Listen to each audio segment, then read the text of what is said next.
In the book of Ezekiel, the prophet describes a flying chariot containing wheels within wheels and powered by angels. Although Bible historians suggest Ezekiel was speaking symbolically about the terrifying enemies facing Israel, could this be another example of an alien visitation and proof that prehistoric aircraft existed? Ezekiel's vision is often used to try to support the ancient astronaut theory. Let's take a closer look and see if it does in fact support this idea. First, we need to disagree with the narrator that biblical scholars think this vision is referring to the enemies of Israel. I can't imagine any biblical scholar saying that, as it expressly says in the book that the vision is of the glory of God on his throne.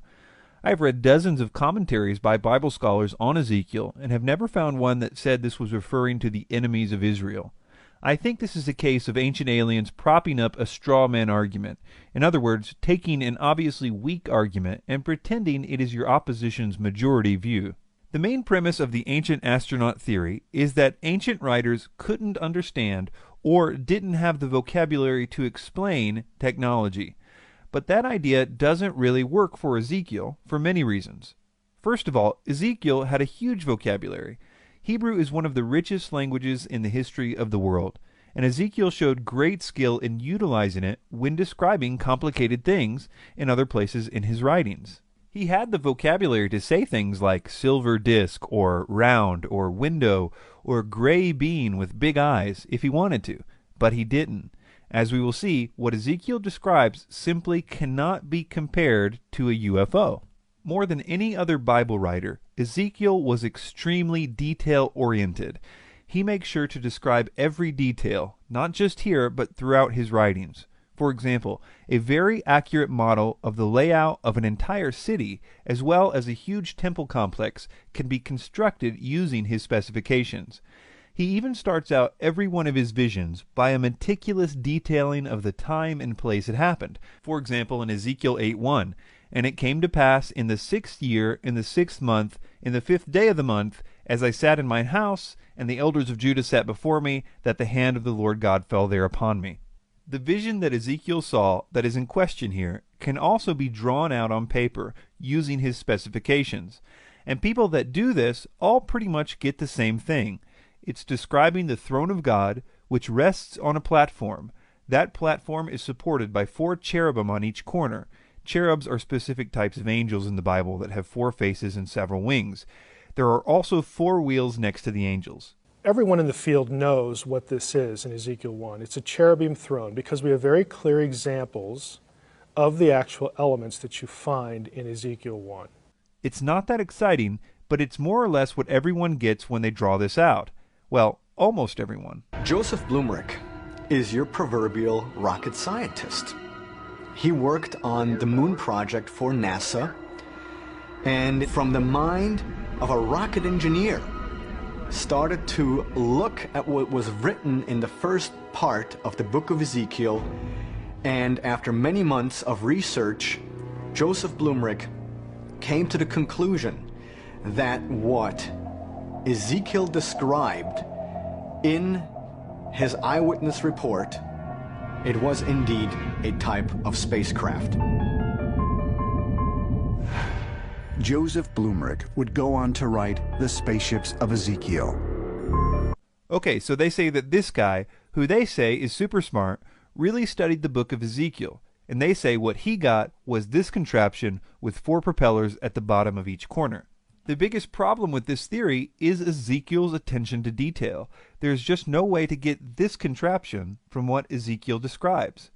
Blumrich's book and other books, other items penned by ancient astronaut theorists, again, all have the same weakness. They tend to ignore the vocabulary of Ezekiel chapter 1. For instance, again, the throne upon which Yahweh seats is never described as round or silvery or some sort of disc-shaped. That just has to be assumed and brought into the text. So they either do that, or they modernize the descriptions that are there. For instance, the bovine, the calf legs must surely be legs of a UFO or some other aircraft, landing pod sorts of things. Let me read a description of the 4 angels holding up the throne, and you can decide for yourself if you think he is really struggling with his ancient vocabulary to describe 4 propellers. Also out of the midst thereof came the likeness of 4 living creatures, and this was their appearance. They had the likeness of a man, and every one had 4 faces, and every one had 4 wings. And they had the hands of a man under their wings on their 4 sides, and they 4 had their faces and their wings. As for the likeness of their faces, they 4 had the face of a man, and the face of a lion on the right side, and they 4 had the face of an ox on the left side, and they 4 also had the face of an eagle. It's hard to get a propeller when Ezekiel says, and this was their appearance, they had the likeness of a man. Ezekiel knew what a man looked like, so it's just not honest to say that Ezekiel mistook a propeller for a man. But Ancient Aliens has a way around this one. If we thought of the word angel as representing something like celestial energy, it sounds much more like a spacecraft then. So he says we just make angel equal celestial energy, and that's much better for our UFO theory. Talk about forcing the evidence to fit the hypothesis. Using this logic, I could say that the description of my car would sound more like a UFO if instead of wheels I said anti-gravity devices. The problem is that Ezekiel doesn't just mention angels in passing. He devotes an entire chapter to describing them. He calls them cherubim over 20 times in chapter 10. He even says in chapter 10 verse 20 that he knows that they are cherubim. It's very illogical to assume that our reading, an ancient astronaut reading of the modern mind, is getting it right when the ancient person has pretty much done all they could do to tell you what they're talking about, and then you sort of just depart from what they say. So it's very inconsistent to say that you're reading an ancient text, but then looking at what the creators of that text thought and just sort of pushing it to the side. One thing that helps to dispel the Ezekiel UFO theories is by seeing how common this throne idea is in other places in the Bible. No one seems to think these other passages are talking about UFOs, but they're obviously talking about the same thing as Ezekiel. For example, in the book of Revelation, when John was taken up to heaven, and specifically to God's throne, this is how he describes it. And immediately I was in the Spirit, and behold, a throne was set in heaven, and one sat on the throne. And before the throne there was a sea of glass, like unto crystal, and in the midst of the throne, and round about the throne, were 4 beasts, full of eyes before and behind. And the first beast was like a lion, and the second beast like a calf, and the third beast had the face as a man, and the 4th beast was like a flying eagle. And the 4 beasts had each of them 6 wings about him, and they were full of eyes within, and they rest not day and night, saying, Holy, holy, holy, Lord God Almighty, which was and is to come. Daniel the prophet even mentions that the throne of God has wheels in Daniel 7:9. There are other places in the Hebrew Bible that describe God's throne.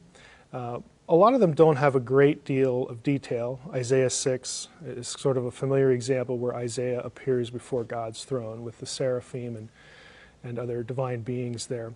I think the best one for this particular issue, Ezekiel chapter 1, is found in Daniel 7. You have the Ancient of Days seated upon a throne, and it's called a throne. The word for throne actually appears in the passage.